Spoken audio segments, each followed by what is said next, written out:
नमस्कार दोस्तों, एक बार फिर हमारे YouTube चैनल में आप लोगों का हार्दिक स्वागत है। लेटेस्ट अपडेट निकल के आई है कि कर्मचारियों के लिए बहुत बड़ी खुशखबरी है। डीए में 3% की हो गई है बढ़ोतरी। डीए तो बढ़ चुका है, लेकिन कैसे होगा महंगाई भत्ते का हिसाब, तो यहाँ समझे डीए के हर पॉइंट को।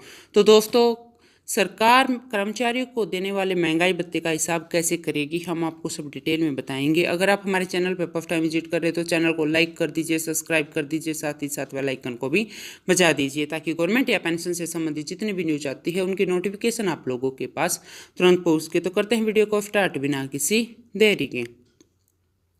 दोस्तों, केंद्रीय कर्मचारियों और पेंशनरों के लिए सरकार ने महंगाई भत्ता बढ़ा दिया है। महंगाई भत्ता यानी डीए कर्मचारियों के लिए और पेंशनरों के लिए महंगाई राहत यानी डीआर में वृद्धि का ऐलान किया है। यह बढ़ोतरी 1 जनवरी 2022 से लागू हो जाएगी और सरकार ने इसमें 3% वृद्धि का ऐलान किया है। इसके बाद यह 34% पर पहुंच गया है। महंगाई भत्ते की गणना all India consumer price index के हिसाब से होती है। उपभोक्ता सामानों की जैसे महंगाई रहती है, सरकार उसी के हिसाब से अपने कर्मचारियों को भत्ता देती है। दरअसल यह भत्ता महंगाई के असर को कम करने के लिए दिया जाता है। सरकार की तरह राज्य सरकारें भी वेतन आयोग की सिफारिशों पर डीए बढ़ाने का निर्णय ले सकती है।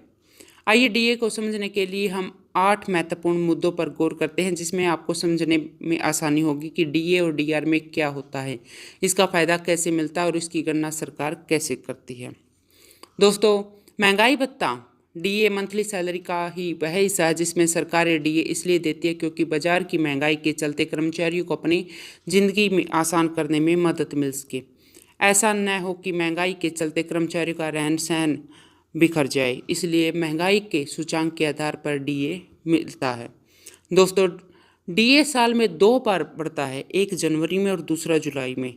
महंगाई के असर को कम करने के लिए डीए दिया जाता है, इसलिए उनकी गणना भी सीपीआई यानी कंज्यूमर प्राइस इंडेक्स से होती है। सीपीआई से यह पता चलता है कि किसी सामान की कीमत पहले कितनी थी और बाद में कितनी बढ़ गई है। अब तीसरे पॉइंट की अगर बात करते हैं तो डीए में मिलने वाला पैसा कर्मचारियों के अलग अलग होता है। सभी कर्मचारियों को एक ही रेट से डीए मिलता है, लेकिन सैलरी में फ़र्क आ जाता है। कर्मचारी जिस स्थान पर काम कर रहा है, किस विभाग में कार्यरत है और उसकी सीनियरिटी कितनी है, इस आधार पर डीए का पैसा मिलता है। चौथा पॉइंट है कि डीए और महंगाई भत्ते में मिलने वाला पैसा पूरी तरह से टैक्सेबल होता है। यह नियम उनके लिए जो कि सैलरीड क्लास के होते हैं।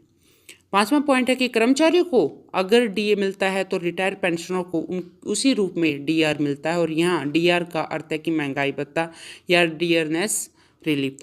जिस तरह से डीए की गणना होती है वैसे ही डीआर की भी गणना होती है।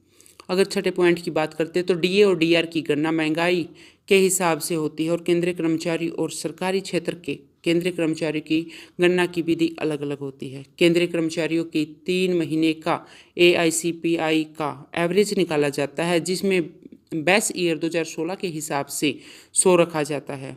केंद्रीय कर्मचारियों के लिए नियम कुछ इस तरह से है कि 12 महीने का all India consumer price index का औसत या फिर बेस ईयर माइनस 2001 बराबर है 100 माइनस 115.76 बटे में 115.76 गुणा में 100।